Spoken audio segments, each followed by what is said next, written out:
জমির দলিল পোক্ত আছে কিন্তু আপনি ডিক্রি পাবেন না, অর্থাৎ আদালত ডিক্রি মঞ্জুর করবে না, এটি কিভাবে সম্ভব?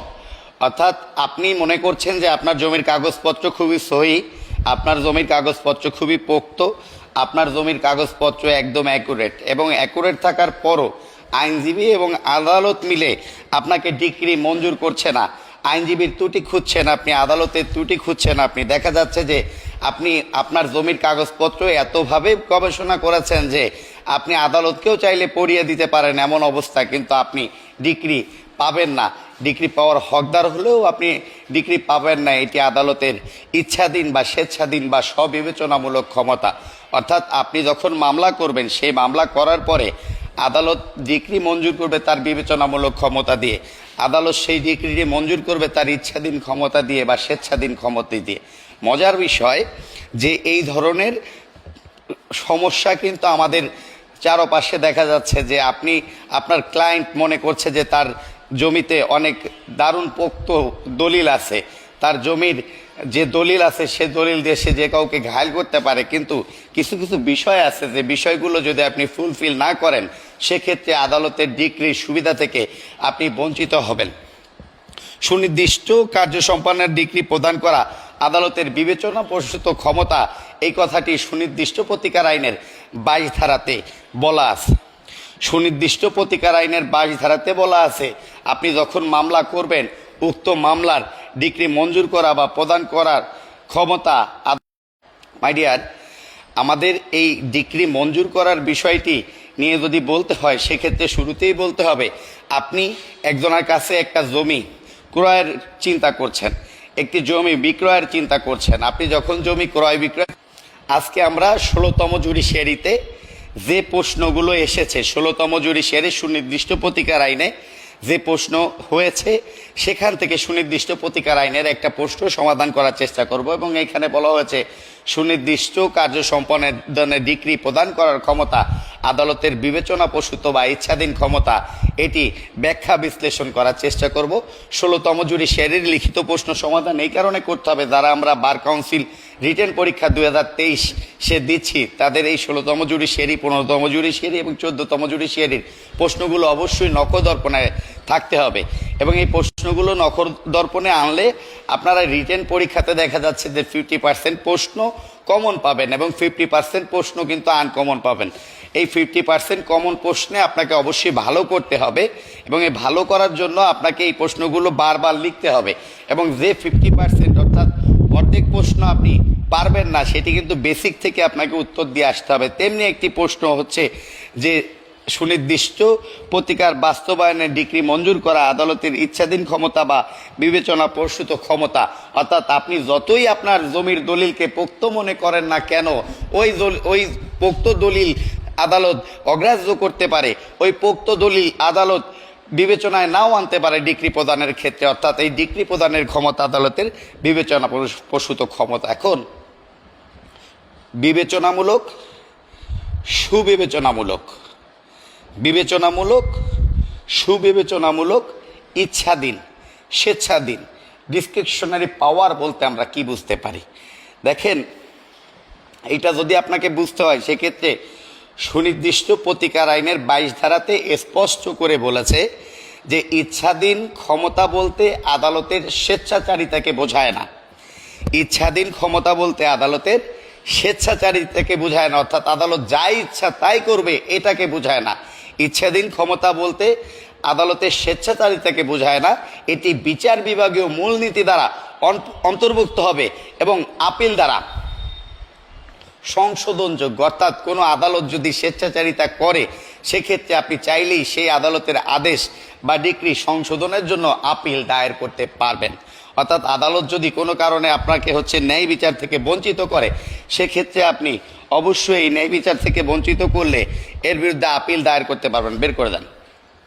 মাই ডিয়ার, আমরা প্রথমেই যে বিষয়টি নিয়ে আলোচনা করব, 16তম জুডিশিয়ারির যে প্রশ্নটা আমাদের কাছে আছে এই প্রশ্নটা আমরা একটা লিখে নেওয়ার চেষ্টা করব, কারণ আমরা এই ক্লাসটা আমজনতার জন্য করাচ্ছি না। এই ক্লাসটা আমরা যারা বার কাউন্সিলের রিটেন পরীক্ষা দিবেন 2023-এ তাদের জন্য করাচ্ছি, এবং বার কাউন্সিলের রিটেন পরীক্ষা 2023-এ যারা দিচ্ছেন তাদের জন্য সপ্তাহে আমরা 6 দিনের ক্লাস করার ব্যবস্থা রেখেছি এবং এই 6 দিনের ক্লাসকে আমরা 2টা শিডিউলে ভাগ করে নিয়েছি।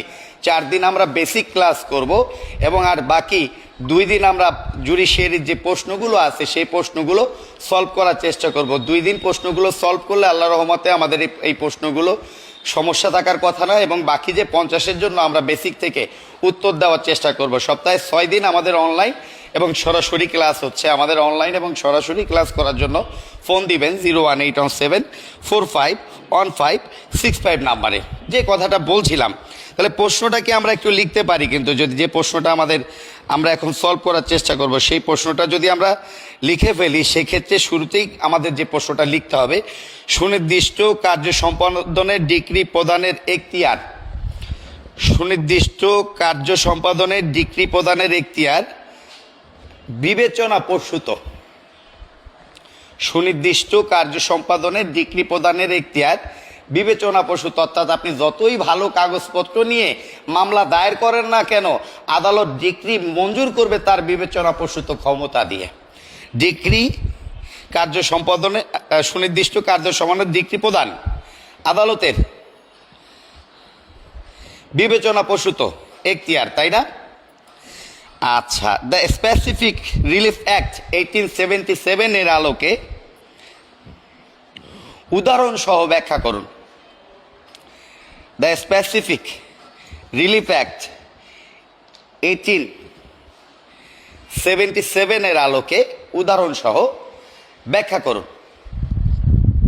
তাহলে এই প্রশ্নটা যদি আমরা একটু চিন্তা করি, যে এই প্রশ্নটা চিন্তা করলে আমরা শুরুতেই এই প্রশ্নটার মধ্যে আপনার 2টা পার্ট আছে। এই প্রশ্নটার মধ্যে একটা পার্ট আছে যে ডিগ্রি সুনির্দিষ্ট কার্য সম্পাদনের ডিগ্রি বাস্তবায়ন বা ডিগ্রি প্রদান করা আদালতের বিবেচনা প্রসূত এখতিয়ার, এইটাকে ব্যাখ্যা করতে বলেছে এবং এর সাথে সাথে একটা উদাহরণ দিতে বলেছে। এবং এই উদাহরণটা সাথে সাথে উদাহরণ দিতে যেহেতু বলেছে, এই কারণে আপনি শুধুমাত্র এই কথাটুকু গাওয়ার পর যদি উদাহরণটুকু না দেন, সেক্ষেত্রে সিন প্রশ্নে কিন্তু আপনার মার্কস কমে যাবে। অর্থাৎ একটা রিটেনে একটা ভালো করার জন্য আপনাকে প্রথমে যে কোনো প্রশ্নের একটা গ্রাফ করে নিতে হবে। আপনি যদি প্রশ্নের গ্রাফ করে না নেন, সেক্ষেত্রে কিন্তু আপনার ওই প্রশ্নটা সুন্দরভাবে হওয়ার কোনো কথা না। তাহলে এই প্রশ্নটা যদি আমরা শুরুতেই গ্রাফ করে নেই, অর্থাৎ একটা প্রশ্ন গ্রাফ করতে হবে, প্রশ্নটা আপনি পড়বেন, কোথায় প্রশ্নটা হয়েছে সেটি আগে আন্ডারলাইন করবেন এবং ওই আন্ডারলাইনের কাছে এর উত্তরটা কোথায় আছে সেটা ছোট্ট করে ধারাটাকে সাজিয়ে নেবেন, ধারাটাকে লিখে নেবেন। এতে হবে কি যে আপনি পুরো প্রশ্নটা পড়ার পর যেখানে যেখানে আপনার দখল আছে সেই দখলের জায়গাটা কিন্তু বের হয়ে যাবে। আবার দেখা যায় যে আপনি একটা প্রশ্ন লিখতেছেন, লিখতে লিখতে যে প্রশ্নটা আপনি পড়ার সময় পারতেন, পরবর্তীতে ওই প্রশ্নটা ধারাটা আপনি মনে করতে পারতেছেন না পরীক্ষার হলে, সেক্ষেত্রে কিন্তু একটা ঝামেলার সৃষ্টি হবে। আর এরকম যদি ঝামেলার সৃষ্টি হয়, এই কারণে আপনি যেন সৃষ্টি না হয়, এই কারণে আপনি গ্রাফ করে নেবেন, শুরুতেই গ্রাফ করে নেবেন যে কতটুকু আপনি পারেন, কতটুকু আমরা পারি না। তাও ধরে নিচ্ছি এটা আমাদের একটা পরিচিত প্রশ্ন। এই প্রশ্নের যেখানে প্রশ্নটা হয়েছে সেই প্রশ্নটা কোথায়, যে প্রশ্নটা হয়েছে সেই প্রশ্নটা যদি দেখেন যে সুনির্দিষ্ট ডিগ্রি কার্য সম্পাদন, সুনির্দিষ্ট ডিগ্রি প্রদান আদালতের বিবেচনা প্রসূত এখতিয়ার, এই কথাটা হয়েছে 22 ধারাতে। তাহলে ওইখানে আন্ডারলাইন করে আপনি 22 ধারাটা লিখে নেন, ওখানে আন্ডারলাইন করে আপনি 22 ধারাটা লিখে নেন যে এই প্রশ্নটা অবশ্যই 22 ধারাতে হয়েছে এবং ওখানে আন্ডারলাইন করে যদি আপনি 22 ধারাটা লিখে নিতে পারেন এবং উদাহরণ সহ যেহেতু চেয়েছে, তাহলে উদাহরণকেও আন্ডারলাইন করান। অর্থাৎ এইখানে আপনার 2টা প্রশ্নের উত্তর আপনাকে দিতে হবে। এখানে 2টা প্রশ্নের উত্তর যদি আপনি দিতে চান, শুরুতেই আপনাকে 22 ধারাতে নিয়ে আলোচনা করতে হবে। তাহলে আমরা প্রশ্নটা গ্রাফ করে ফেলি। প্রশ্নটা হয়েছে কত ধারাতে? 22 ধারাতে প্রশ্নটা হয়েছে। এবং এই 22 ধারা গাওয়ার পরে এখানে আমাদের আরো কি আলোচনা করতে হবে? এখানে আমাদেরকে আলোচনা করতে হবে যে সুনির্দিষ্ট ডিগ্রি প্রদানে আদালতের বিবেচনামূলক ক্ষমতা। এখন আপনি যদি বইটা খোলেন, দেখা যাচ্ছে যে আমাদের কাছেও বই আছে, বইয়ের মধ্যে 22 ধারাতে লেখা সুনির্দিষ্ট কার্য সম্পাদনে ডিগ্রি প্রদান সম্পর্কে আদালতের স্বেচ্ছাধীন ক্ষমতা আছে।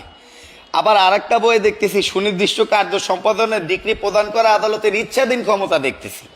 কিন্তু প্রশ্ন তো আসলে ইচ্ছাধীন আর স্বেচ্ছাধীন দিয়ে কিন্তু হয় নাই। প্রশ্নটা কিন্তু আদৌ ইচ্ছাধীন বা স্বেচ্ছাধীন দিয়া হয় নাই। প্রশ্নটা কিন্তু হয়েছে বিবেচনা প্রসূত ক্ষমতা বা বিবেচনামূলক ক্ষমতা, অর্থাৎ প্রশ্নে আপনার যে সকল টাইটেল দিয়ে প্রশ্নটা করা হবে আপনি অবশ্যই সেই শব্দটাকে ইঙ্গিত করে উত্তর দিয়ে যাবেন। প্রশ্নটা যদি হয়তো ইচ্ছাধীন ক্ষমতা দিয়ে, সেই ক্ষেত্রে কিন্তু আমরা ইচ্ছাধীন ক্ষমতা দিয়ে ইঙ্গিত করতাম। প্রশ্নটা যদি হয়তো হচ্ছে বিবেচনামূলক ক্ষমতা দিয়ে, আমরা বিবেচনামূলক ক্ষমতা দিয়ে ইঙ্গিত করব।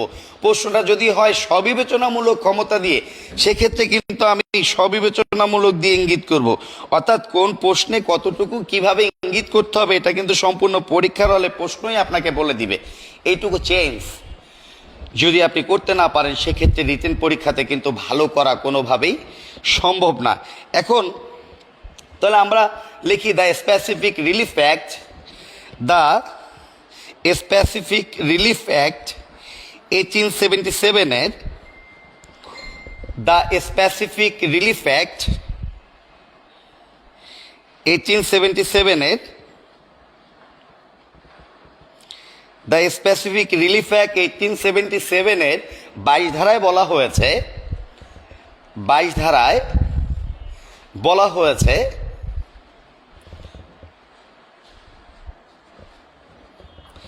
সুনির্দিষ্ট কার্য সম্পাদনের ডিক্রি, সুনির্দিষ্ট কার্য সম্পাদনে ডিক্রি প্রদানের এখতিয়ার, সুনির্দিষ্ট কার্য সম্পাদনে ডিক্রি প্রদানের এখতিয়ার আদালতের বিবেচনামূলক ক্ষমতা।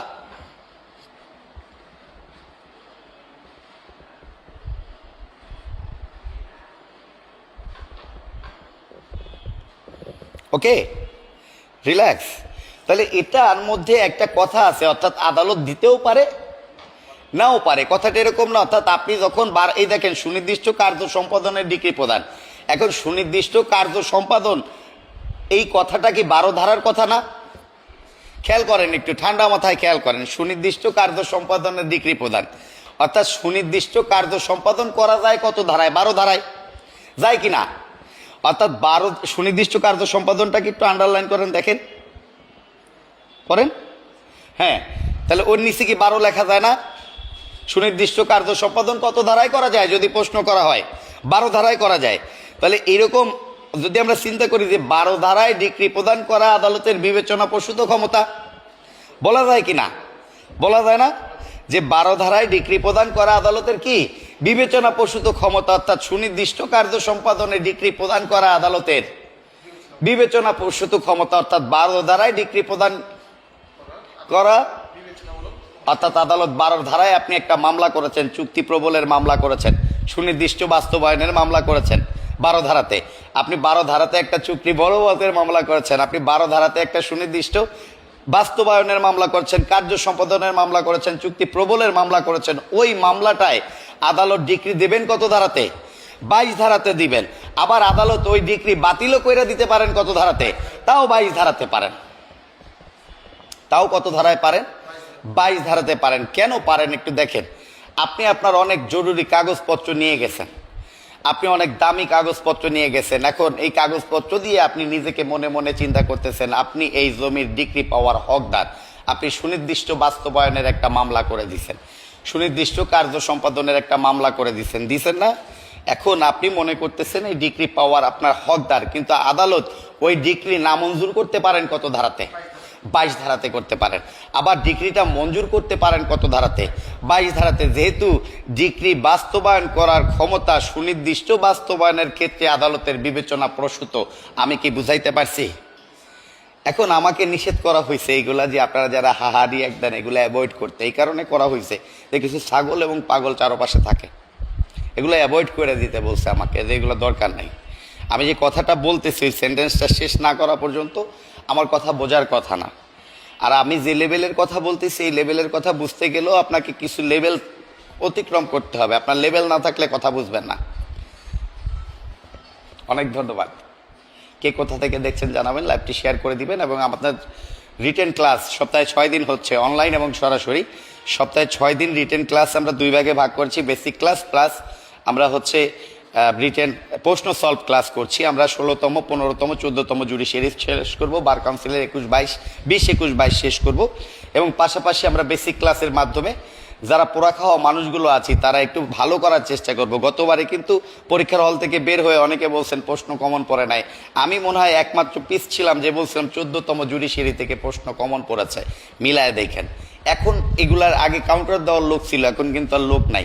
কাউন্টার দেওয়ার কিন্তু আসলেই লোক নাই, কারণ প্রশ্ন কোত্থেকে হচ্ছে এটা জানতে গেলে আগে প্রশ্ন পড়তে হবে।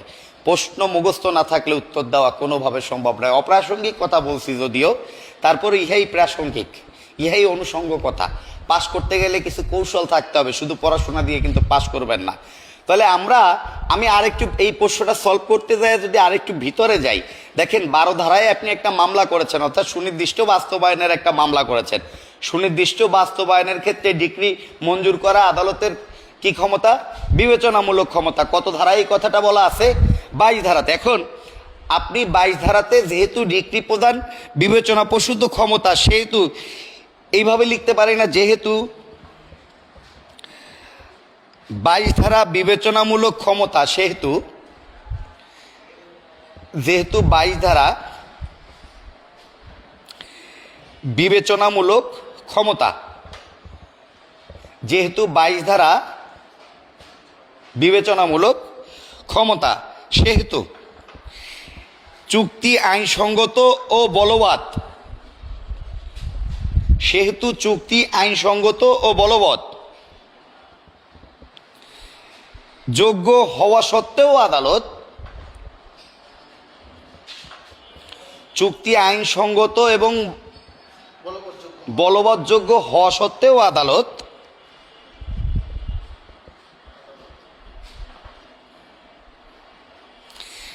ডিক্রি প্রদানে অস্বীকৃতি জানাতে পারেন। ডিক্রি প্রদানে অস্বীকৃতি জানাতে পারেন। অর্থাৎ মজার বিষয়, আপনি একটা 12 ধারায় মামলা করার পর নিজেকে খুব যোগ্য মনে করতেছেন যে আপনার এই পোক্ত দলিলের বাইরে আর কোনো দলিল নাই। সেক্ষেত্রে আদালত বলতে পারে, বাজান তোমার ওই পোক্ত দলিল আমার দেখে মনে হইতেছে যে আমার বিবেচনায় এটা ধরে না, তুমি তোমার যুক্তিতে মুক্তি পাইতে পারো, কিন্তু তোমার যুক্তিতে আমার আইন অচল। সেক্ষেত্রে আদালত 22 ধারায় বলতে পারে তোমাকে আমি ডিক্রিটা না মঞ্জুর করলাম। দেখেন কত সুন্দর করে বলছে, দ্য স্পেসিফিক রিলিফ অ্যাক্ট 1877-এর 22 ধারায় বলা হয়েছে সুনির্দিষ্ট কার্য সম্পাদনের ডিক্রি প্রদানের এখতিয়ার আদালতের বিবেচনামূলক ক্ষমতা। যেহেতু 22 ধারা বিবেচনামূলক ক্ষমতা, সেহেতু চুক্তি আইনসঙ্গত ও বলবৎ যোগ্য হওয়া সত্ত্বেও, কত মারাত্মক কথা, হওয়া সত্ত্বেও আদালত ডিক্রি প্রদানে অস্বীকৃতি জানাতে পারেন। অর্থাৎ আপনি আপনাকে যতটা যোগ্য মনে করছেন, আদালত আপনাকে অযোগ্য যে কোনো সময় মনে করে দিতে পারে 22 ধারায়। এখানে আরও একটা প্রশ্ন উপনীত হইতে পারে এইটুকুর মধ্যে, যে ডিক্রি পাওয়ার হকদার ব্যক্তির ডিক্রি অকার্যকর হতে পারে কত ধারায়? আবার এরকমও দেখছি প্রশ্ন হয়েছে যে আপনাকে মনে করছেন আপনি ডিক্রি পাওয়ার হকদার এবং আপনার কাছে খুব উন্নত মানের কাগজপত্র আছে, ইয়া সত্ত্বেও আদালত ডিক্রিটি নামঞ্জুর করে দিতে পারেন কত ধারায়? 22 ধারাতে পারেন। তাই খুবই সেন্সিটিভ কথাবার্তা, কিন্তু 22 ধারা একটা খুবই যোগ্য ধারা।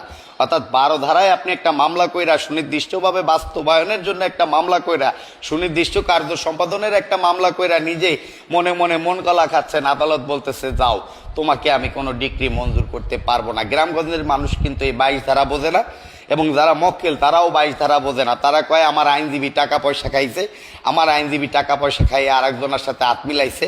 আবার কয় তোমার বিচারকেও টাকা পয়সা খাইছে। মিয়া জানো তোমার বিচারকরে আমি পড়াইতে পারি, এই জমি আমার, রহিমের জমি কলিমে খাইছে, কলিমের জমি আবুলে খাইছে, আবুলের জমি কাশেমে খাইছে, কিন্তু আমার এই জমিটা আমি আদালতকে বুঝাইতে পারি না। আমি যদি উকিল হইতাম আদালতকে বুঝাই দিয়ে আসতাম। এই ধরনের কথাবার্তা বলে। তারা এই 22 ধারার আইন জানে না। আপনি চুক্তি প্রবলের মামলায় যোগ্য ব্যক্তি, আপনি মনে করছেন নিজেকে, আদালত ওই চুক্তিটি অস্বীকার করতে পারে, তাই না? রিল্যাক্স, পরের প্যারায় লিখি আমরা। এখন এখানে একটা সুন্দর কথা বলছে যে আদালতের বিবেচনামূলক ক্ষমতা, এটি বিবেচনা প্রসূত হতে পারে। কি সুন্দর কথা বলেন, আদালতের বিবেচনামূলক ক্ষমতা এটি বিবেচনা প্রসূত হতে পারে, কিন্তু স্বেচ্ছাচারিতা হবে না। সুন্দর কথা না বলেন, যে আদালতের বিবেচনামূলক ক্ষমতা, আদালতের বিবেচনামূলক ক্ষমতা বিবেচনা প্রসূত হতে পারে, রঞ্জিত ভাই অনেক ধন্যবাদ, লাইভটা শেয়ার করে দিবেন এবং আপনাদের স্যাক্রিফাইসের জন্য ধন্যবাদ। যারা এই ক্লাসটা করছেন ম্যাক্সিমামই জানে না যে আপনারা একটা পেইড ক্লাস করেন। আমরা রিটেন ক্লাসটা আজকে ইচ্ছা করেই লাইভে এসেছি এই কারণে যে আমাদের যিনি ক্লাস রেকর্ডটা করেন তিনি তার ডিসেবিলিটি আছে, ক্লাসটা রেকর্ড করতে পারছেন না, এই কারণে আমরা এই ক্লাসটি লাইভ করাচ্ছি। হাও পাচ্ছেন আপনি। তাহলে কি লিখেছি বলেন? বিবেচনামূলক ক্ষমতা, বিবেচনা প্রসূত হতে পারে কিন্তু স্বেচ্ছাচারিতা নয়, এবং এটি নিখুঁত, যুক্তিযুক্ত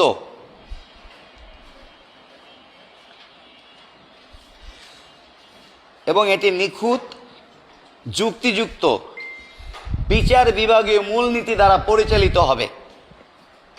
নিখুঁত, যুক্তিযুক্ত বিচার বিভাগীয় মূলনীতি দ্বারা পরিচালিত হবে,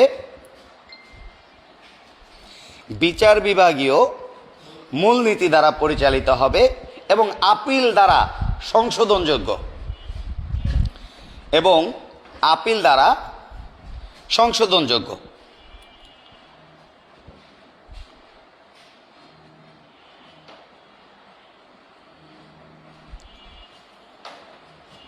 রিল্যাক্স।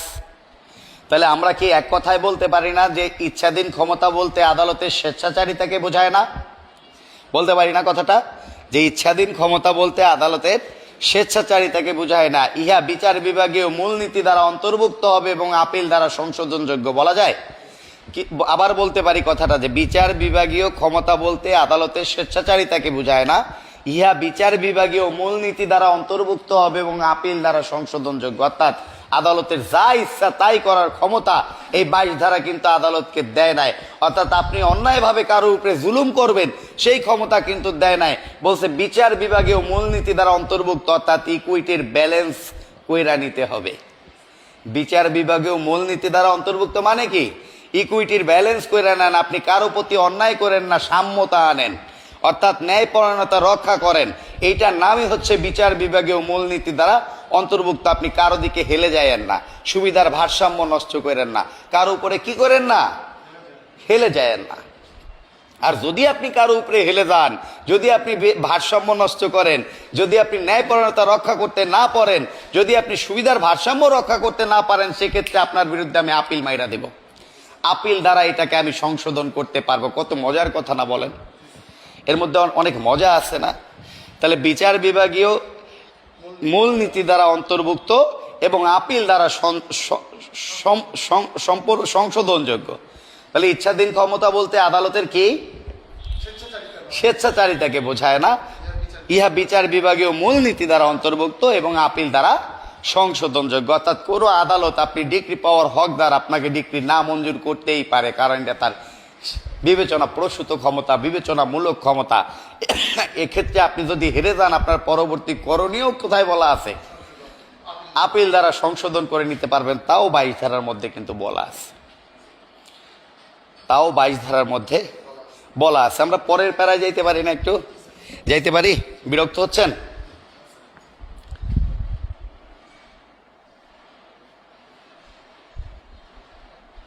আচ্ছা, আমরা রিপ্লে দিব। দেখা যাচ্ছে কি লাইভ করার সময় রিপ্লে দেওয়া যায় না। আমরা এটা জুম ক্লাস যখন করি তখন আমরা যে যা বলে, আমরা এই যে মঞ্জু ভাই ক্লাস দেখতেছে, মঞ্জু ভাই যা বলে আমরা ওই বিষয়ে রিপ্লে দিয়ে দিই। মঞ্জু ভাই ভালো বললেও রিপ্লে দেই, খারাপ বললেও রিপ্লে দিই। মঞ্জু ভাই এত করার পরেও বলবে যে আমি বুঝি নাই, তাও আমরা রিপ্লে দিয়ে বলি অনেক ধন্যবাদ, আপনি আপনার মূল্যবান মতামত আমাদের কাছে পেশ করেছেন। আমরা বলি এটা, কিন্তু এখানে আসলে রিপ্লে আমরা পরে দিব, কারণ এখানে আমাদের হাত পা কি বাধা আছে, গলায় আছে রশি। মঞ্জু ভাই অনেক ধন্যবাদ, আপনার চাপের কারণে এই অবেলা আপনার জন্য ক্লাস করতে আসা লাগছে আমার। সব শেষে মঞ্জু ভাই লিখবে বুঝি নাই। Relax relax. তাহলে পরের লাইন, যে 22 ধারায় আদালত ডিক্রি মঞ্জুর করবেন না বা না মঞ্জুর করবেন। 22 ধারায় আদালত ডিক্রি মঞ্জুর করবেন বা নামঞ্জুর করবেন, 22 ধারায় আদালত ডিক্রি মঞ্জুর করবেন বা নামঞ্জুর করবেন,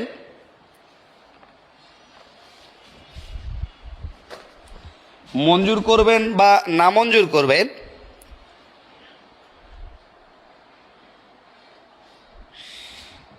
এটি নির্ণয়ের জন্য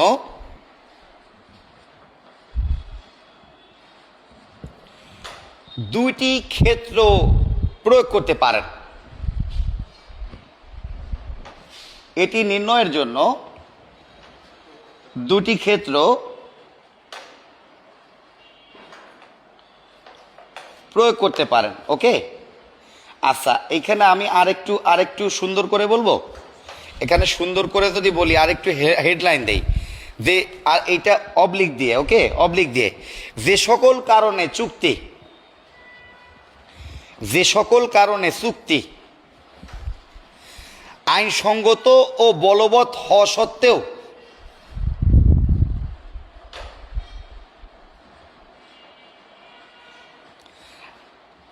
আইনসঙ্গত ও বলবৎ হওয়া সত্ত্বেও আদালত ডিক্রি প্রদানে তার ইচ্ছাধীন ক্ষমতা বলে অস্বীকার করতে পারেন। আদালত ডিক্রি প্রদানে তার ইচ্ছাধীন ক্ষমতা বলে অস্বীকার করতে পারেন।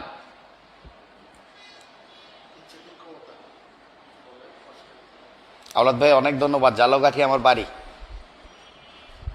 বাড়ি কাঠালিয়া, জালকাঠি। রিল্যাক্স। আচ্ছা, ওকে।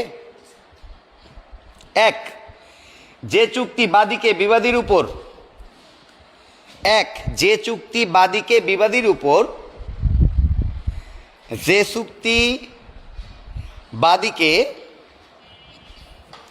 বিবাদীর উপর অন্যায় সুবিধা প্রদান করে, যে চুক্তি বাদীকে বিবাদীর উপর অন্যায় সুবিধা প্রদান করে, অর্থাৎ কি, সুবিধার ভারসাম্য নষ্ট হয়ে গেছে। খেয়াল করছেন? সুবিধার ভারসাম্য কি হয়ে গেছে? নষ্ট হয়ে গেছে। অন্যায় একটা সুবিধা নেওয়া হয়েছে, অর্থাৎ ইকুইটির কোনো ব্যালেন্স নাই। আর যখন ইকুইটির ব্যালেন্স থাকবে না, তখন আদালত বলবে, বাবা তুমি অন্য কোনো দরজা খোলো, আমার দরজা তোমার জন্য না, কারণ আমি, কেউ খাবে তো কেউ খাবে না, তা হবে না, আমি ওই জায়গায় বিশ্বাসী। আমি তোমাকে সুবিধার ভারসাম্য দিয়ে কিছু দিতে পারবো, কিন্তু কারো অসুবিধা তৈরি কইরা তোমারে আমি কোনো কিছু দিতে পারবো না। কথাটা কি এরকম দাঁড়াচ্ছে না? আমি কি বুঝাইতে পারতেছি? আচ্ছা, আমার মোবাইল নাম্বার আসলে অ্যাভেলেবেল না, আমাদের একাডেমির নাম্বার আপনি নিতে পারেন, 01817451565 নাম্বারে আপনি ফোন দিয়ে আপনার প্রয়োজনটি বলবেন, সেক্ষেত্রে আপনি আমার নাম্বার সংগ্রহ করতে পারবেন। আর আমাদের সপ্তাহে 7 দিন এমসিকিউ ক্লাস চলছে স্পেশাল ব্যাচের, এবং অনলাইন এবং অফলাইন উভয় ব্যাচে আমরা ক্লাস করাচ্ছি, এবং সপ্তাহে 6 দিন আমরা রিটেন ব্যাচের ক্লাস করাচ্ছি। যারা স্পেশাল রিটেন এবং এমসিকিউ ব্যাচের ক্লাস করতে চান তারা 018174565 নাম্বারে ফোন দিবেন। আচ্ছা, তাহলে আমরা কি লিখেছি বলেন? এক, যে চুক্তি বাদীকে বিবাদীর উপর একটি অন্যায় সুবিধা প্রদান করে, তাই না? সেক্ষেত্রে কি করবেন না? আদালত ডিক্রি প্রদান করবেন না। আচ্ছা, এর সাথে আমরা লিখতে পারি, এখন এইটা এর সাথে লিখতে পারি, একটু দেখি। যে চুক্তি বাদীকে বিবাদীর উপর অন্যায় সুবিধা প্রদান করে। এখন এই অন্যায় সুবিধাটা এমন হইতে পারে যে আপনি জালিয়াতির মাধ্যমে করছেন, প্রতারণার মাধ্যমে করছেন, আর এমন হইতে পারেন যে আপনি জালিয়াতির মাধ্যমেও করেন নাই, প্রতারণার মাধ্যমেও করেন নাই, আপনার দিকে সুবিধার ভারসাম্য হেলে পড়েছে। ভয়ঙ্কর কথা কিন্তু, যে আপনি এটা জালিয়াতির মাধ্যমেও করতে পারেন, আবার প্রতারণার মাধ্যমে সুবিধার ভারসাম্য কি করতে পারেন?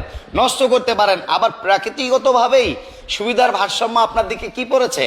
হেলে পড়েছে। দেখা যাচ্ছে যে এই চুক্তিটা বাস্তবায়ন করতে গেলে কোনো এক পক্ষ কি লাভবান হয়ে যাচ্ছে, সেক্ষেত্রে আদালত কিন্তু চুক্তি না মঞ্জুর করবেন, কারণ কোনো পক্ষকে লাভবান করার কাজ সুনির্দিষ্ট প্রতিকার আইনের কাজ না।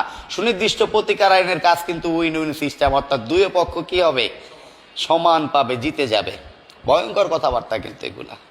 এগুলা যদি না বোঝেন সেক্ষেত্রে কিন্তু আসলেই ডেঞ্জারাস জায়গা আছেন। তাহলে যে চুক্তি বাদীকে বিবাদীর উপর অন্যায় সুবিধা প্রদান করে, দাড়ি দিয়া আরেকটা লাইন লেখেন, যদিও বাদী পক্ষ থেকে কোনো জালিয়াতি বা ভুল বিবরণ থাকতে নাও পারে,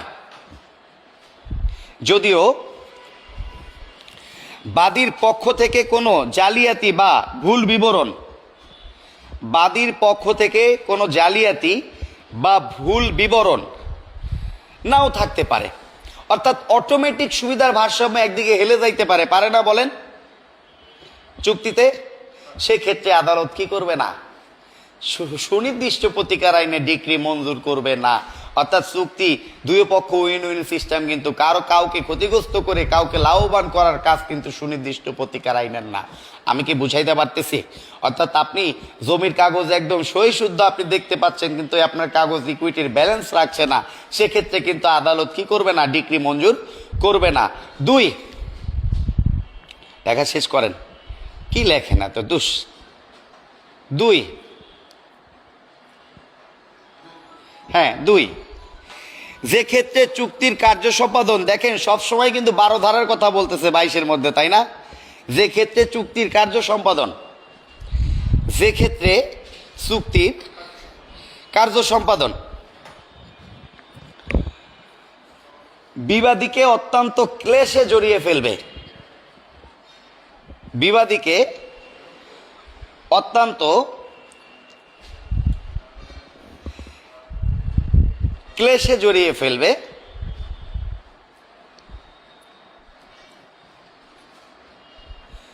যে ক্ষেত্রে চুক্তির কার্য সম্পাদন বিবাদীকে অত্যন্ত ক্লেশে জড়িয়ে ফেলবে, যা সে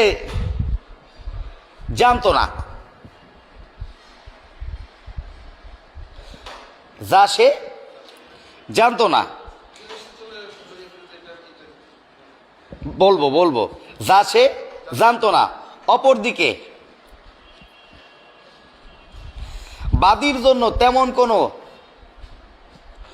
অসুবিধা তৈরি হয় না। অপরদিকে মাসুম ভাই নারায়ণগঞ্জ থেকে দেখছেন, আমাদের ক্যাম্পাস যাত্রাবাড়িতে চলে আসবেন।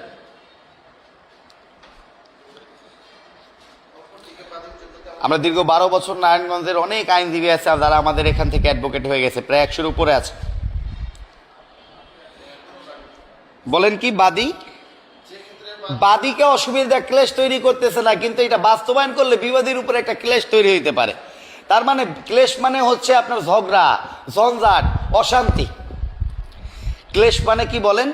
অশান্তি, মনের মধ্যে একটা মানে কি বলে এটাকে, বিয়োগ তৈরি হবে। অর্থাৎ আছেন না ঝামেলা, মামলা টামলা, আইরা মাথায় হাত দিয়ে বসে থাকে, এটার নাম হচ্ছে ক্লেশ। অর্থাৎ বিবাদী জানতো না যে বিবাদীর উপরে একটা কি হবে, ক্লেশ তৈরি হবে। এটাকে আমি বলি অন্যায় সুবিধা তৈরি হওয়া। এটার নাম কি বলেন? অন্যায় সুবিধা পাবে। অর্থাৎ এই চুক্তিটা বাস্তবায়ন করলে হচ্ছে বিবাদী একটা অন্যায় সুবিধা পাইতেছে, কিন্তু বাদী এই সুবিধা ভোগ করতে পারতেছে না। তার মানে কি ইকুইটির ব্যালেন্স মানে তো সমান। ইকুইটির কি ব্যালেন্স হচ্ছে, একদিকে দাড়িপাল্লা হেলে যাচ্ছে না, এরকম দাড়িপাল্লা যদি কোনো দিকে হেলে যায়, সেক্ষেত্রে আদালত সুনির্দিষ্টভাবে চুক্তি বাস্তবায়ন বা বলবতের ডিক্রি মঞ্জুর করবেন না।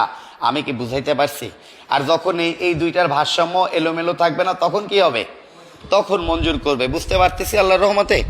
আচ্ছা, তাহলে আমরা আরেকটু সুন্দর করে লিখবো, আরেকটু সুন্দর করে লিখবো।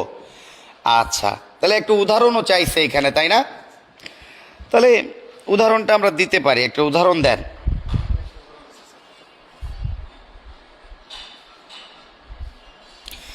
তাহলে 2টা কারণে হচ্ছে ডিক্রি মঞ্জুর হবে না। কয়টা কারণ? 2টা কারণ। প্রথম কারণটা কি?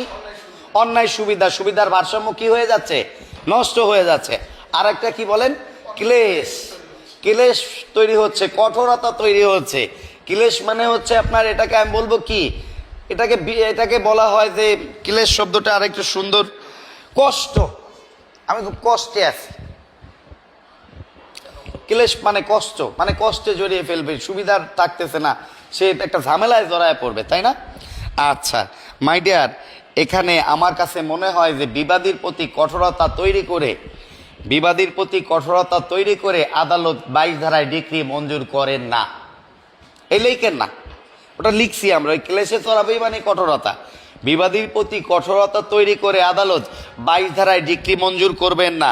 বিবাদীর প্রতি অন্যায় সুবিধা দিয়ে আদালত ডিক্রি মঞ্জুর করবেন না। দুইটা জিনিস এই দুই, 1 এবং 2-এ।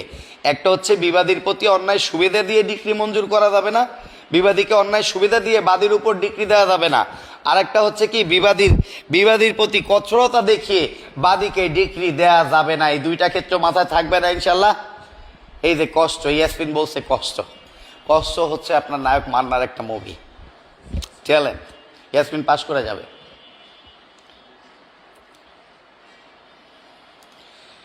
তাহলে দুইটা কারণ শর্ট করে, একটার কাছে একটা কারণ আমরা লিখেছি কি, দেখি খাতাটা।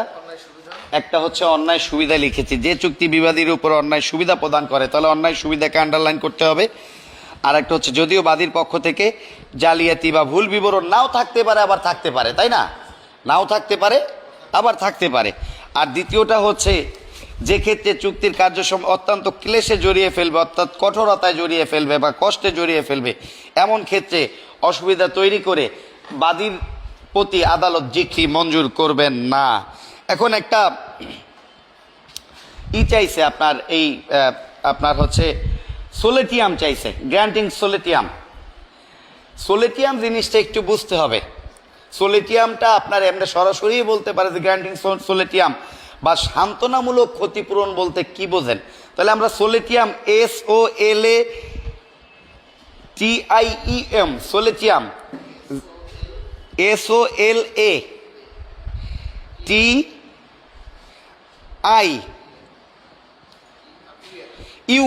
সোলেটিয়াম, GRANTING, গ্রান্টিং গ্রান্টিং সোলেটিয়াম, অর্থাৎ সান্ত্বনামূলক ক্ষতিপূরণ প্রদান, সান্ত্বনামূলক ক্ষতিপূরণ প্রদান।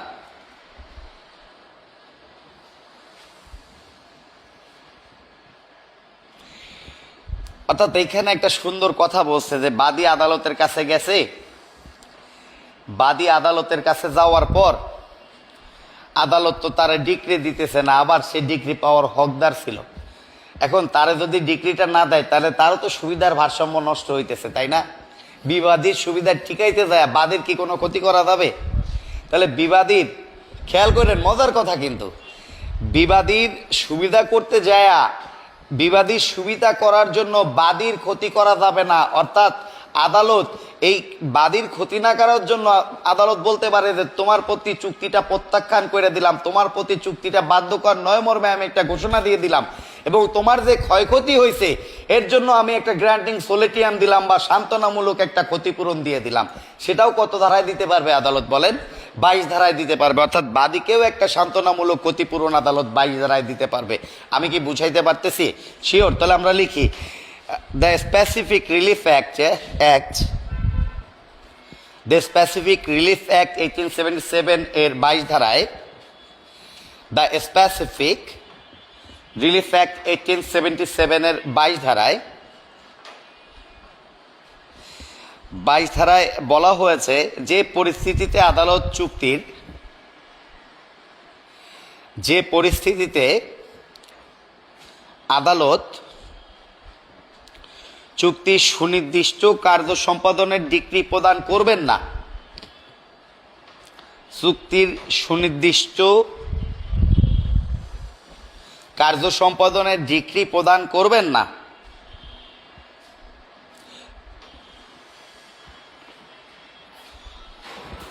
চুক্তি সুনির্দিষ্ট কার্য সম্পাদনের ডিক্রি প্রদান করবেন না,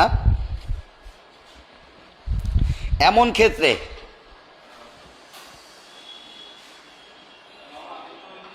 আদালত বাদীকে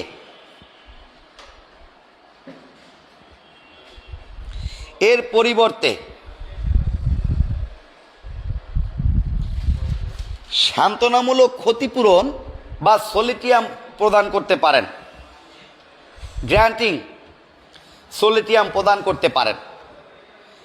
সান্ত্বনামূলক ক্ষতিপূরণ বা গ্র্যান্টিং সোলেটিয়াম প্রদান করতে পারেন। যেদিন আপনার একটা প্রশ্নের উত্তর কিন্তু আমি দিচ্ছি, এই প্রশ্নটা আপনার ছিল, আর কালকে মঞ্জু ভাই আমাকে বলছে যে এসআর অ্যাক্ট যেহেতু আমরা 4 দিন পড়তেছি বেসিক ক্লাস, এই কারণে এসআর অ্যাক্টের রিটেনের প্রশ্ন মঞ্জু ভাইয়ের উদ্দেশ্যে এটা আমরা মানে জলাঞ্জলি দিলাম মঞ্জু ভাইয়ের পায়ের কাছে।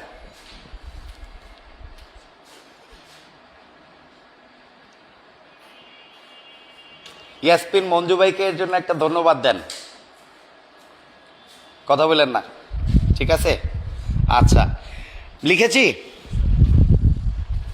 এখন সোলেটিয়াম জিনিসটা কি, এইটার আসলে মানে কোনোভাবে এটার কি পাওয়া যায় না, কি বলে সংজ্ঞাটা ওইরকম ভালোভাবে যদি আমাদের মনে হয় যে সংজ্ঞাটা কি, এটা কিন্তু ভালোভাবে পাওয়া যাচ্ছে না। সোলেটিয়ামটা কি, আমরা ধরে নিচ্ছি সান্ত্বনা পুরস্কার। সান্ত্বনা মানে সান্ত্বনামূলক ক্ষতিপূরণ। সান্ত্বনা পুরস্কার মানে আপনার হচ্ছে মানে এটা আছে না যে কষ্টটা লাঘব করে না, আপনার খেলতে গেলে একজন পুরস্কার পাইছে আরেকজনে পায় না, গাল ফুলায় বসে থাকে। মজার বিষয় এই এরকম যেন গাল ফুলায় কেউ বসে না থাকে, মনের মধ্যে ব্যথা নিয়ে যেন যে আদালত থেকে না আসতে পারে, এর জন্য বাদীকে একটা সান্ত্বনামূলক পুরস্কার দিবে। কখন দিবে? যখন তার বিরুদ্ধে ক্ষতিপূরণ, যখন তার বিরুদ্ধে ডিক্রি মঞ্জুর করা যাচ্ছে না, ডিক্রি না মঞ্জুর হচ্ছে, তখন তাকে একটা সান্ত্বনামূলক পুরস্কার দিয়ে বসায় রাখবে। এখন হার্ডশিপ নামক একজন আপনার ব্যক্তি এই ব্যাপারে একটা কথা বলছেন, কিন্তু এটা আমাদের দরকারই নাই, ওনাকে আমার দরকারই নাই, দরকারই নাই। আচ্ছা, আদালত যদি মনে করেন,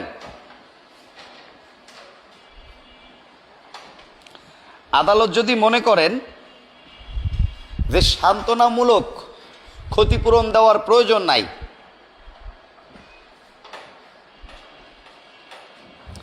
আদালত যদি মনে করেন যে সান্ত্বনামূলক ক্ষতিপূরণ দেওয়ার প্রয়োজন নাই, সেক্ষেত্রে তিনি এটি ব্যবহার নাও করতে পারেন। আদালত যদি মনে করেন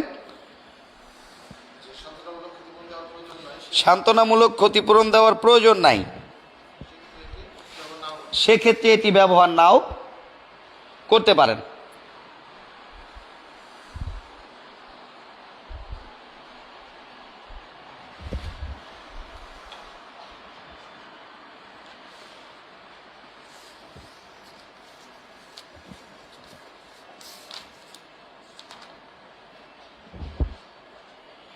তাহলে আমাদের এখানে কিন্তু দুইটা উদাহরণ চেয়েছে, তাই না? দুইটা উদাহরণ চেয়েছে না? তাহলে উদাহরণ লেখেন। উদাহরণ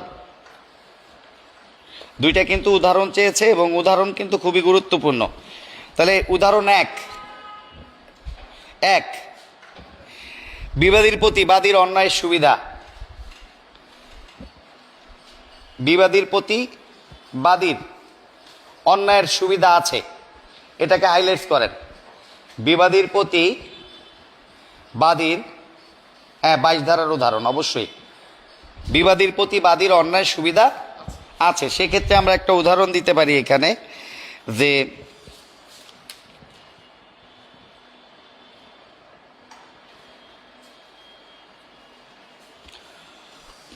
এ নির্দিষ্ট জমি বিক্রয় করতে এবং বি তা ক্রয় করতে চুক্তিবদ্ধ হলো। এ নির্দিষ্ট জমি ক্রয় করতে,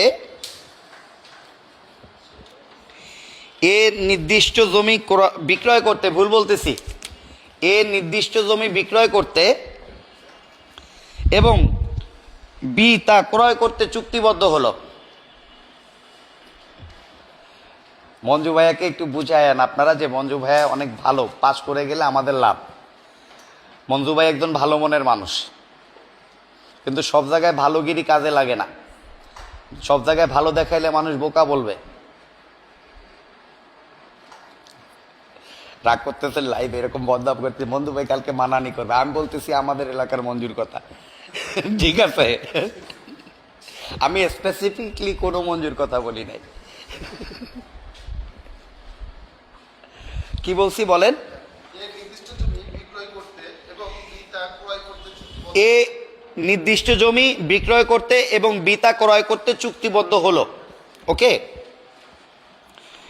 তবে বন্যার হাত হতে এই জমি রক্ষা করার প্রয়োজন।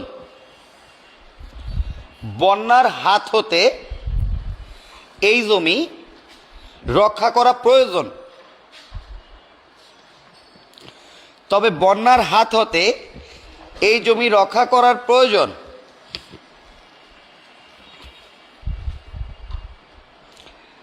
এবং তা মালিক কর্তৃক ব্যয়বহুল বাঁধের মাধ্যমে রক্ষণাবেক্ষণ করা আবশ্যক ছিল। মালিক কর্তৃক ব্যয়বহুল বাঁধের মাধ্যমে বাঁধের মাধ্যমে রক্ষণাবেক্ষণ করা আবশ্যক ছিল।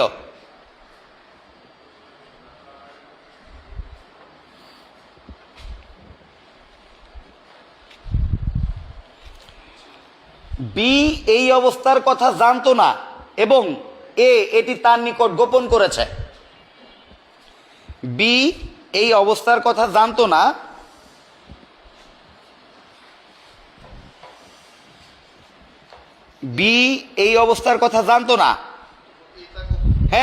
এবং তা গোপন করেছে। এখানে মজার বিষয়, এটা গোপন করলেও হইতো না করলেও হইতো, আমি না জানাটাই হচ্ছে মুখ্য। আমি ক্রেতা, আমি এটা না জানাটাই মুখ্য কথা। কিন্তু আমি না জানা মানেই কি গোপন করা, আমি না জানাই মানেই আমার সুবিধার ভারসাম্য অন্যায়ভাবে কি খর্ব হয়েছে। তাহলে কি লিখেছি বলেন?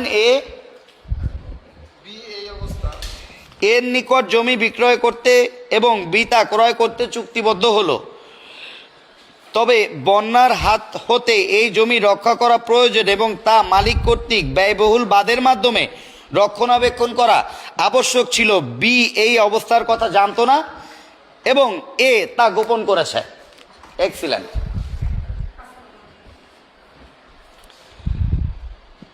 চুক্তির সুনির্দিষ্ট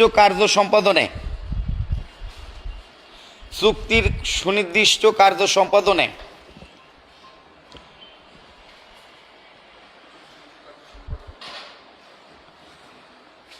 এ 12 ধারায় মামলা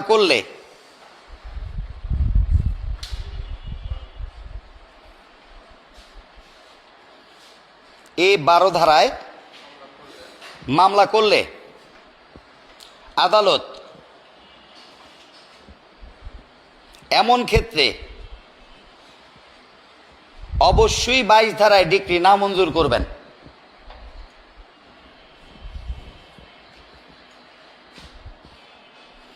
অবশ্যই 22 ধারায় ডিক্রি নামঞ্জুর করবেন। আমি কি বুঝাইতে পারছি এইটুকু? শিওর? অর্থাৎ অন্যায়ভাবে যদি দেখা যাচ্ছে যে অন্যায়ভাবে যদি সুবিধার ভারসাম্য নষ্ট হয়, সুবিধার ভারসাম্য ন্যায়ভাবেও নষ্ট হইতে পারে। অন্যায় হোক আর ন্যায় হোক, কাউকে ক্ষতিগ্রস্ত করে সুনির্দিষ্ট প্রতিকার মঞ্জুর করবেন না। আমি কি বুঝাইতে পারছি? আচ্ছা, তাহলে 2 নম্বর উদাহরণটা আমরা লিখবো। 1 নম্বর উদাহরণ কিন্তু আমরা লিখেছি, তাই না? তাহলে আমরা 2 নম্বর উদাহরণটা লিখি। আমরা যে বিবাদীর প্রতি ক্লেশ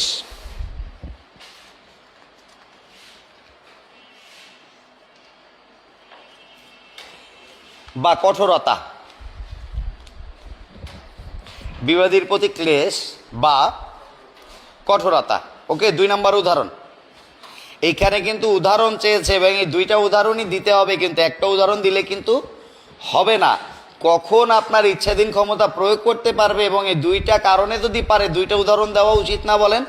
এখানে কিন্তু অবশ্যই 2টা উদাহরণই দিতে হবে। এটা কিন্তু প্রশ্নের মান বাড়াবে। আমি বুঝাইতে পারতেছি রিটেন যারা। এখন আমাদের এরপরও আমার না, মঞ্জু ভাই তো সবসময় আমার কথা শোনে। ইয়াসমিন বলবে যে স্যার তাহলে আমি কি এটাকে ছোট বানাইতে পারি না? স্যার এটা কি বড় বানাইতে পারি না? পারেন, অসুবিধা নাই, অবশ্যই পারেন। আপনি পারেন না এমন কোনো কিছু নাই যে পরীক্ষায় 4 ঘন্টা আপনি বসে যা ইচ্ছা তাই করেন। আপনি সম্ভবত ওইটাই পারতে পারবেন না, এছাড়া সবই সম্ভব আপনার দ্বারা। কিন্তু হবে না তা না, পাস হবে নাইলে ফেল হবে, কিন্তু ভালো পাস দিতে গেলে যা বলতেছি তাই করতে হবে। আপনি এটারে ছোটো বানাইবেন, মানে আরো খাড়ো বানাইবেন, আরো এর চুল নাই টাক বানায় ফেলবেন, আর আপনি এইটা লিখে দিয়েইবেন, আপনি একটা শিখছেন। অনেক আছে রিটার্নের স্টুডেন্ট গোয়ার টাইপের হয়, একটু এমসিকিউতে ফুল কোয়ালিফাই, খুব ভালো পোলা পাইন, আইসে রিটার্নে মারছে ফেল, এরা একটু গোয়ার টাইপের হয়। বলে আমি এটা শিখছি, শক্ত হয়ে কয় আমি এটা শিখছি, আমি আর এইটা এর বাইরে কিছু শিখতে পারবো না, এর বাইরে কিছু লিখতে পারবো না। এইটা হলো গোরামি। এই গোরামি যারা, তারাই ফেল করতেছে। এবং আমার দেখা মতো এখানে ম্যাক্সিমাম স্টুডেন্ট আমার এখানে আসে যারা 17 সাল থেকে পরীক্ষা রিটার্ন দিতে দিতে শেষ, আবার 15 সাল থেকে আপনার রিটার্ন দিতে দিতে শেষ, সেরকম লোকও পাইছি। 5 বার রিটার্ন দিয়ে ফেল করছে এই লোকও পাইছি আমি আল্লাহর রহমতে। তারপর গোরামি থেকে বের হয় না, বলে আমি আমারটাই শিখছি যেটা ওইটাই লেখবো। বাবা লেখেন। আবার আমাদের ভর্তি চলছে, আমরা সপ্তাহে 6 দিন ক্লাস নিচ্ছি। আমরা সামনের বারও নিব, আপনি ফেল করলেও নিব, না করলেও নিব, পাস করলেও নিব।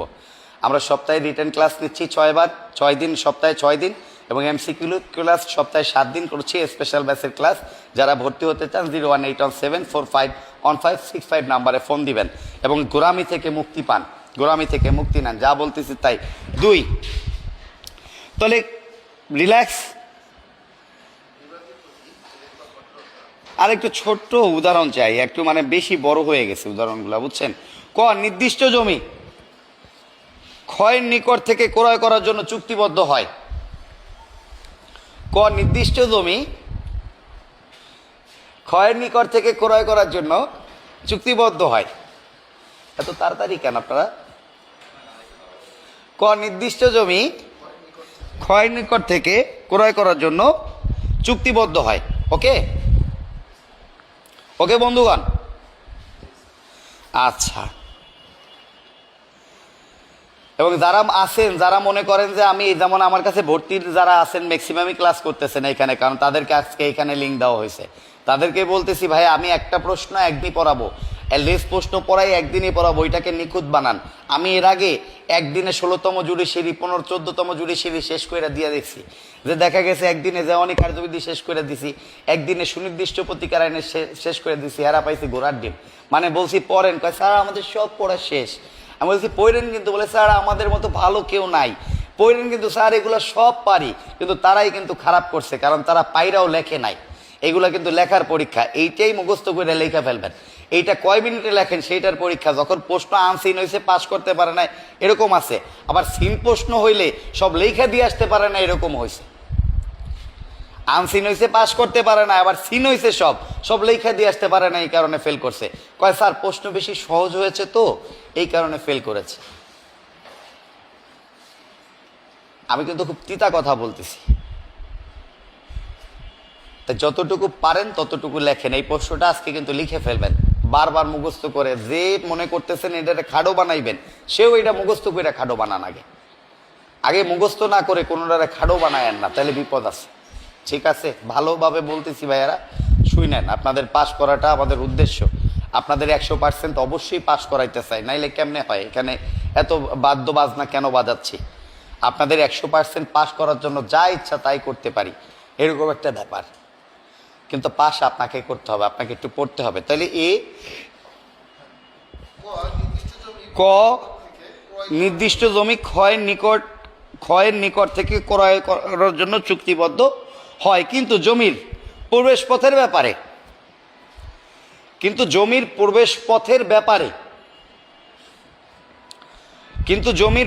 পথের ব্যাপারে, চুক্তিতে কিছুই উল্লেখ করা হয়নি। কি একটা বাজে লোক!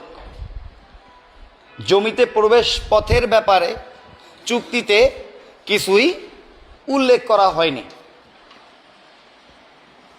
রিল্যাক্স। আচ্ছা, লিখেছি জমিতে প্রবেশ করার জন্য কোনো পথের অধিকারের অস্তিত্ব নাই। জমিতে প্রবেশ করার জন্য কোনো পথের অধিকারের অস্তিত্ব নাই।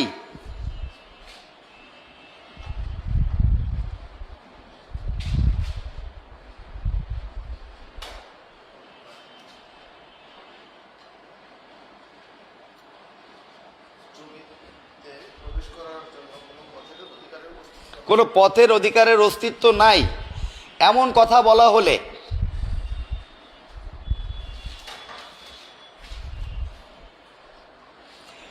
ক্রয়ের সুনির্দিষ্ট বাস্তবায়নের মামলায় কয়ের সুনির্দিষ্ট বাস্তবায়নের মামলায়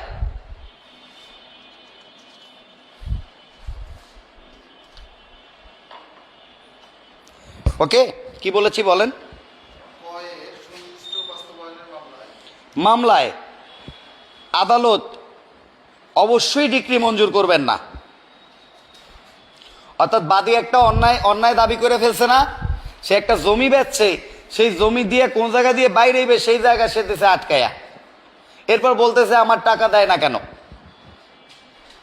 সে আদালতে একটা 12 ধারায় মামলা করে দিছে এই চুক্তিটা এনফোর্সেবল করার। আদালত দেখতেছে লোকটা পাগল, সে কয় আকাশের উপরে দিয়ে আপনি পথাধিকার আবিষ্কার করে নেন। সেক্ষেত্রে আদালত বলবে যে বাজান তোমার কাগজপত্র খুবই পোক্ত, কিন্তু তুমি মানুষ ভালো না, এর জন্য তোমার পক্ষে আমি সুনির্দিষ্ট প্রতিকার আইনের ডিক্রিটা মঞ্জুর করতে পারলাম না, তুমি বাড়ি যাও, তুমি ওরেও ভালো রাখো, তুমি নিজেও ভালো থাকো। এই কথা কি আদালত বলবে না সুবিধার ভারসাম্য রক্ষার জন্য? আদালত বিবাদীর প্রতি কঠোরতা আরোপের জন্য এই কথা কি বলতে পারবে না? আমি কি বুঝাইতে পারতেছি? শিওর। আচ্ছা, এইখানে আমি আর একটা কারণ দেখতে পাচ্ছি যে ক্ষেত্রে উল্লেখযোগ্য কাজ সম্পন্ন হয়েছে এবং চুক্তির ফলে ক্ষতিগ্রস্ত হয়েছে। এখানে বিভিন্ন জায়গায় কারণ দেখছি 2টা, কিন্তু এখানে আছে 3টা, আরও একটা কারণ বাইরে এসে লিখবেন। তাহলে ওইখানে আমরা প্রথম কারণটা কি লিখছিলাম বলেন? বিবাদীর প্রতি যে ক্ষেত্রে অন্যায় সুবিধা আছে, প্রতারণার ক্ষেত্রে নাও হইতে পারে, তাই তো? এরপর 2 নম্বর কারণটা কি পাইছিলাম আমরা? ক্লেশ বা কষ্টর মধ্যে ফেলে দিবে এমন ক্ষেত্রে করা যাবে না, তাই তো? আচ্ছা আচ্ছা আচ্ছা আচ্ছা আচ্ছা আচ্ছা আচ্ছা, খুবই ভালো। তাহলে 3 নম্বর একটা কারণ পাইছি, দিব আমরা? দিব। যে ক্ষেত্রে বাদী সুনির্দিষ্ট কার্য সম্পাদনযোগ্য, যে ক্ষেত্রে বাদী, স্বপ্নবাজ আপনার স্বপ্নগুলো সুন্দর হোক আমরা চাই, কিন্তু স্বপ্নগুলো সুন্দর হইতে গেলে কিন্তু দ্বিতীয়বার রিটেনে পাস করতে হবে। দ্বিতীয়বার রিটেনে পাস না করলে কিন্তু স্বপ্নগুলো এত বেশি দুঃস্বপ্ন হয়ে ধরা দিবে যে আপনি আর রিটেন পরীক্ষার্থী হইতে গেলে আপনাকে আবার এমসিকিউ পরীক্ষায় পাস করতে হবে। তাই স্বপ্নগুলো সুন্দর সাবলীল মসৃণ করার জন্য অবশ্যই জুডিশিয়ারি 14, 15, 16তম জুডিশিয়ারি এবং বার কাউন্সিলের 20, 21, 22-এর প্রশ্নগুলো নিখুঁত করে বেসিক যে পড়াগুলো আছে, ছোট সাবজেক্ট বড় সাবজেক্ট, ছোট সাবজেক্টগুলো সব শেষ করে বড় সাবজেক্টের সাজেশনের জন্য আমার নিকট দ্বারস্থ হয়েন, সমস্যা নাই, কিন্তু ছোটগুলো সব পড়ে ফেলতে হবে বেসিক। এবং দেওয়ানিতে আমি বলতেছি দেখেন ঘুরিয়ে পেঁচিয়ে 6, 7, 26, 39 থেকেই প্রশ্ন হচ্ছে বারবার। এবং দেখবেন দণ্ডবিধি 4র্থ অধ্যায় 16তম অধ্যায় থেকে প্রশ্ন হচ্ছে বারবার। এবং ফৌজদারি কার্যবিধির জুডিশিয়ারির প্রশ্ন হুবহু রিপিট করতেছে। তার মানে বড় সাবজেক্ট নিয়ে এত টেনশন করার আদৌ কিছু নাই। ফাও ছোট সাবজেক্টগুলো সাক্ষ্য আইনের প্রশ্ন আপনি দিয়ে আসতে পারতেছেন না, তামাদি আইনের প্রশ্ন আপনি ধরতেই পারতেছেন না, চাইছে মামলা দরখাস্তর খাতিলে দিয়ে এসে ও আল্লাহ গো কি করলাম। দুঃখজনক এইগুলা। তাই বেশি করে পড়তে হবে ছোট সাবজেক্টগুলো এবং জুডিশিয়ারির প্রশ্নগুলো ঠোরস্থ করে ফেলতে হবে। উত্তর না প্রশ্ন, প্রশ্ন যখন মুখস্থ হবে দেখবেন উত্তর আপনি এমনিই পাচ্ছেন, কারণ আপনার বেসিক আছে। তাহলে 3 নাম্বার ওকে। আচ্ছা কি বলছি বলেন? যে ক্ষেত্রে বাদী সুনির্দিষ্ট কার্য সম্পাদনযোগ্য চুক্তির উল্লেখযোগ্য কাজ সম্পন্ন করেছে, যে ক্ষেত্রে বাদী সুনির্দিষ্ট, আচ্ছা এইটা লাগবে না কাটেন, এমন ক্ষেত্রে আদালত চুক্তি সুনির্দিষ্টভাবে ডিক্রি প্রদান করবেন। আচ্ছা তাহলে যে কারণে আদালত ডিক্রি মঞ্জুর করতে পারে না, এটা একটা হেডলাইন করতে পারি না আমরা?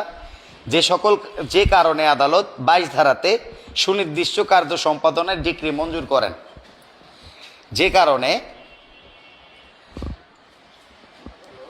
যে আমি জানি আপনি পড়তেছেন কিন্তু ওই পড়াটা আর একটু বাড়ায় দেন। স্বপ্নবাজ আমি আপনাকে অনেক পছন্দ করি, রংপুরের মানুষ অনেক ভালো হয়।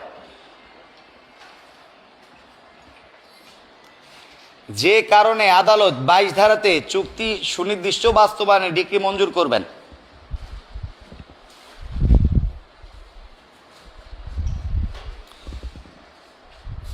তা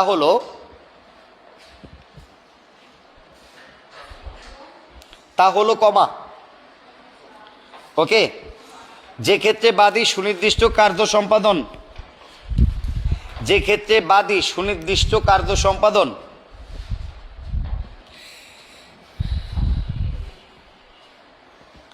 যে ক্ষেত্রে বাদী সুনির্দিষ্ট কার্য সম্পাদনের যে ক্ষেত্রে বাদী সুনির্দিষ্ট কার্য সম্পাদনের উল্লেখযোগ্য কাজ সম্পন্ন করেছেন, যে ক্ষেত্রে বাদী সুনির্দিষ্ট কার্য সম্পাদনের উল্লেখযোগ্য কাজ সম্পন্ন করেছেন, ওকে, সম্পন্ন করেছেন এবং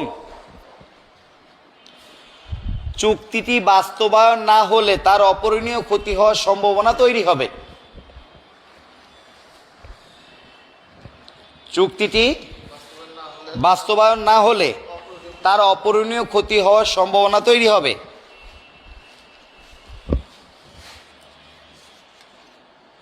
এমন ক্ষেত্রে আদালত সুনির্দিষ্ট প্রতিকার আইনের 22 ধারাতে ডিক্রি মঞ্জুর করবেন।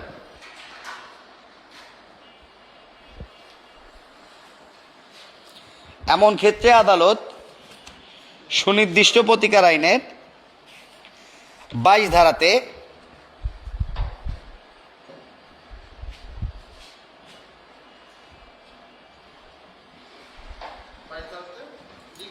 ডিক্রি মঞ্জুর করবেন।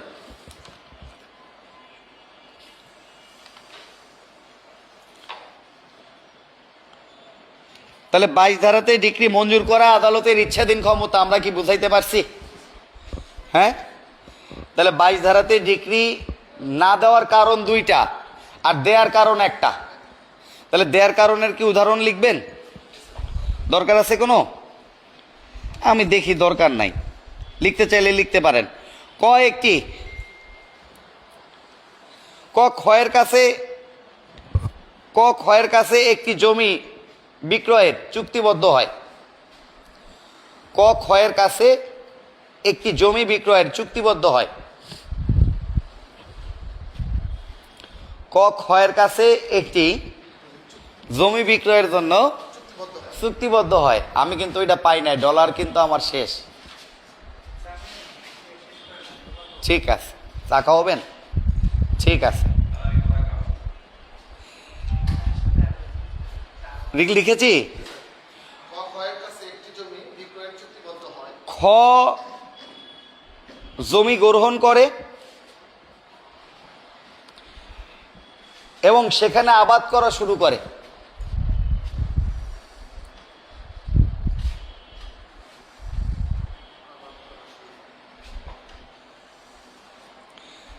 যেহেতু জমিটি ব্যবহার করছে,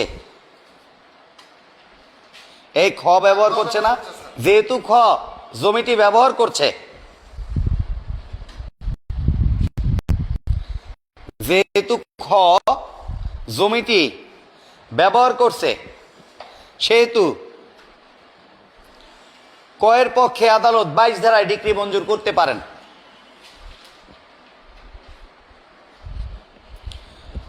এর পক্ষে আদালত 22 ধারায় ডিক্রি মঞ্জুর করতে পারেন।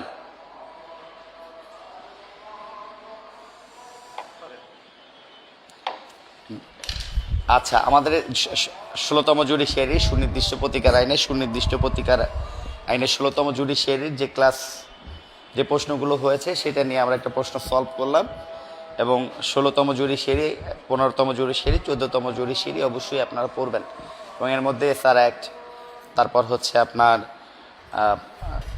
এভিডেন্স অ্যাক্ট, লিমিটেশন অ্যাক্ট, কার্যবিধি তো অবশ্যই পড়বেন, দেওয়ানি কার্যবিধি, ফৌজদারি কার্যবিধি, দণ্ডবিধি থেকে আপনি রিটেনে কিছু প্রশ্ন অবশ্যই কমন পাবেন। এই কারণে বলছি যে একটা মানসম্মত প্রশ্ন হইতে গেলে কিছু সিন প্রশ্ন, কিছু আনসিন প্রশ্ন নিয়ে পরীক্ষা হইতে হয়। 2020 সালের কথা যদি চিন্তা করি আমরা, সেক্ষেত্রে একটা পিকুলিয়ার প্রশ্ন হয়েছে। এছাড়া প্রত্যেক বছরই কিছু সিন প্রশ্ন উপস্থিত ছিল এবং এই সিন প্রশ্নের ভাষাগত ত্রুটিগুলো যদি আপনি ভালো করে বুঝতে চান, সেক্ষেত্রে অবশ্যই জুডিশিয়ারির প্রশ্নগুলো আপনাকে মুখস্থ করে নিতে হবে। জুডিশিয়ারি প্রশ্নগুলো যদি আপনি মুখস্থ করতে চান, সেক্ষেত্রে আমরা সপ্তাহে 6 দিন ক্লাস করাচ্ছি। আমি কিন্তু প্রশ্ন বলছি, উত্তর না। প্রশ্নের প্রতি দখল না থাকার কারণে ম্যাক্সিমাম পরীক্ষার্থী ফেল করছে। আপনি প্রশ্নের প্রতি দখল আগে আনেন। প্রশ্নের প্রতি দখল আনলে উত্তর আপনি নিজে তৈরি করতে পারবেন, কারণ আপনি এমসিকিউ কোয়ালিফাই। তাই যারা আমাদের সাথে থাকতে চান, সপ্তাহে 6 দিন আমরা রিটেন ক্লাস করাচ্ছি, স্পেশাল ব্যাচের ক্লাস করাচ্ছি। শুক্র, শনি, সোম, বুধ, মঙ্গল, বৃহস্পতিবারে আমরা ক্লাস করাচ্ছি। আমাদের 4 দিন ক্লাস রাত 9টায় হয় এবং 2 দিন হচ্ছে বিকেল 3:30 হয়। আপনারা ক্লাসগুলো করতে পারেন। সপ্তাহে 7 দিন আমরা MCQ স্পেশাল ব্যাচের ক্লাস করাচ্ছি। এই 7 দিন যারা স্পেশাল ব্যাচের ক্লাস করতে চান তারা ফোন দিবেন 01817451565 নাম্বারে। আমরা যে প্রশ্নটা পড়ছিলাম সেই প্রশ্নটা যদি আমি শুরু থেকে বলি সেক্ষেত্রে অনেক লম্বা হয়ে গেছে, প্রশ্নটা হওয়াটাই উচিত। সুনির্দিষ্ট কার্য সম্পাদনের এখতিয়ার বিবেচনা প্রসূত দ্য স্পেসিফিক রিলিফ অ্যাক্ট 1877 আলোকে উদাহরণ সহ আলোচনা করুন। এখন আপনাকে এটা মঞ্জুরও দেখাইতে হবে, না মঞ্জুরও দেখাইতে হবে। আপনি যদি দুইটা না দেখায় আসেন, ম্যাক্সিমাম বইয়ে আমি দেখতেছি যে না মঞ্জুর করার ক্ষমতাটা দেখায় এড়ায় গেছে। এর সাথে আপনি 2-1টা রেফারেন্সও পরে দিয়ে দিবেন। আমি আজকে রেফারেন্স বলি নাই এই কারণে যে রেফারেন্স দেখলে অনেকের জ্বর আসে, রেফারেন্স দেখলে ওই প্রশ্নটা মুখস্থ করতে চায় না। এই কারণে কিন্তু আজকে কৌশলগত কারণে আমি রেফারেন্স বা 2-1টা DLR বা নজির উল্লেখ করি নাই। যখন এটা মুখস্থ হয়ে যাবে তখন আমি কৌশলটাকে আপনাদেরকে দিয়ে দিব, এই রেফারেন্স দিয়ে দিব। তাহলে শুরুতেই আমরা যেটা লেখা শুরু করেছি, দ্য স্পেসিফিক রিলিফ অ্যাক্ট 1877 22 ধারায় বলা হয়েছে সুনির্দিষ্ট কার্য সম্পাদনের ডিক্রি প্রদানের এখতিয়ার আদালতের বিবেচনামূলক ক্ষমতা। যেহেতু 22 ধারা বিবেচনামূলক ক্ষমতা, সেহেতু চুক্তি আইনসঙ্গত ও বলবৎযোগ্য হওয়া সত্ত্বেও আদালত ডিক্রি প্রদানে অস্বীকৃতি জানাতে পারেন অথবা ডিক্রি মঞ্জুর করতে পারেন। আদালতের বিবেচনামূলক ক্ষমতা বিবেচনাপ্রসূত হতে পারে, কিন্তু স্বেচ্ছাচারিতা নয়। অর্থাৎ এটি নিখুঁত যুক্তিযুক্ত বিচার বিভাগীয় মূলনীতি দ্বারা অন্তর্ভুক্ত হবে এবং আপিল দ্বারা সংশোধনযোগ্য হবে। 22 ধারা আদালতের ডিক্রি মঞ্জুর করবে এবং না করবে কি 22 ধারা আদালতের ডিক্রি মঞ্জুর করবেন বা না করবেন এটি নির্ণয়ের জন্য 3টি ক্ষেত্র প্রয়োগ করতে হবে। এটি নির্ণয়ের জন্য 3টি ক্ষেত্র প্রয়োগ করতে হবে। যে সকল কারণে চুক্তি আইনসঙ্গত বলবৎ হওয়া সত্ত্বেও আদালত ডিক্রি প্রদানে তার ইচ্ছাধীন ক্ষমতা প্রয়োগ করে ডিক্রি প্রদান করতে অস্বীকৃতি জানাতে পারেন, এর ক্ষেত্র 2টি। এবং যে সকল ক্ষেত্রে আদালত ডিক্রি প্রদানে সম্মতি জানাতে পারেন, এর ক্ষেত্র 1টি। তাহলে 2টি ক্ষেত্রের মধ্যে আমাদের প্রথম ক্ষেত্রটি ছিল যে চুক্তি বাদীকে বিবাদীর উপর অন্যায় সুবিধা প্রদান করে, যদিও বাদীর পক্ষ থেকে কোনো জালিয়াতি বা ভুল বিবরণ নাও থাকতে পারে। এবং দ্বিতীয় যে ক্ষেত্রটি আছে, যে ক্ষেত্রে চুক্তির কার্য সম্পাদন বিবাদীকে অত্যন্ত ক্লেশে জড়িয়ে ফেলবে বা যা সে জানতো না, অপরদিকে বাদীর জন্য তেমন কোনো অসুবিধা তৈরি করে না, এমন ক্ষেত্রে আদালত চুক্তি নামঞ্জুর করে দিবেন। এবং এই নামঞ্জুর করার ক্ষেত্রে আমরা 2টা উদাহরণ পড়েছি এবং মঞ্জুর করার ক্ষেত্রে আমরা পড়েছি যে সকল কারণে আদালত সুনির্দিষ্ট বাস্তবায়ন করতে পারেন, তা হলো যে ক্ষেত্রে বাদী সুনির্দিষ্ট কার্য সম্পাদনের উল্লেখযোগ্য কাজ সম্পন্ন করেছেন এবং চুক্তিটি বাস্তবায়ন না হলে তার অপূরণীয় ক্ষতি হওয়ার সম্ভাবনা তৈরি হয়, এমন ক্ষেত্রে আদালত সুনির্দিষ্ট প্রতিকার আইনের 22 ধারাতে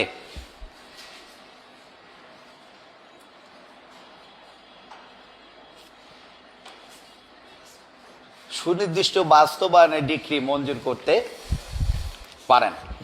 এর উদাহরণগুলো একটু যদি দেখেন যে কিভাবে বাদী অন্যায় সুবিধা ভোগ করছে, সে কোনো তথ্য গোপন করে বা প্রতারণা করে যদি এই কাজগুলো করেন, সেক্ষেত্রে আদালত চুক্তি বাস্তবায়ন না করে, চুক্তির বাস্তবায়নের ডিক্রি মঞ্জুর না করে চুক্তিটি কিন্তু প্রত্যাখ্যান করে দিতে পারে, তাই না বলেন? এরপরে যখন দেখা যাচ্ছে বিবাদীর প্রতি কোনো ক্লেশ তৈরি হচ্ছে, বিবাদীর প্রতি কোনো কঠোরতা তৈরি হচ্ছে, বিবাদীর প্রতি কোনো কষ্ট তৈরি হচ্ছে, সেক্ষেত্রে দেখা যায় যে আদালত চুক্তিটি সুনির্দিষ্টভাবে বাস্তবায়নের ডিক্রি মঞ্জুর না করে চুক্তিটি কি করে দিতে পারেন? এই জি পড়েছি এইটা কিন্তু রেজাল্টের পরে বোঝা যাবে স্বপ্নবাজ। আপনার মতো এরকম বহুত লোক পাইছি, পড়তে বললেই বলে জি স্যার পড়তেছি, আমার নিয়ে টেনশন করেন না। পড়তে কে বলে? আপনি একা না, জি আমি পড়ছি, আমার নিয়ে টেনশন করেন না। রেজাল্টের পর আপনি স্বপ্নবাজ, আমার কাছে মুখ দেখাইতে পারবেন না, দেখা যাবে এরকম। রেজাল্টের পর দেখা যাচ্ছে জি পড়েছি, আপনার মতো খুব সিলিভাবে কই এলাইছে, স্যার কর্নের কাজ কই এলাইছি, জি পড়েছি, এরপর আর ফোনও ধরে না। কিছু পাবলিক আছে অন্যায়ভাবে, সে আমার কাছে শেষের দিকেও ক্লাস করে নাই, তারপরও মনে হয় যে আমি একটা বড় পাপ করে ফেলছি। স্বপ্নবাজ,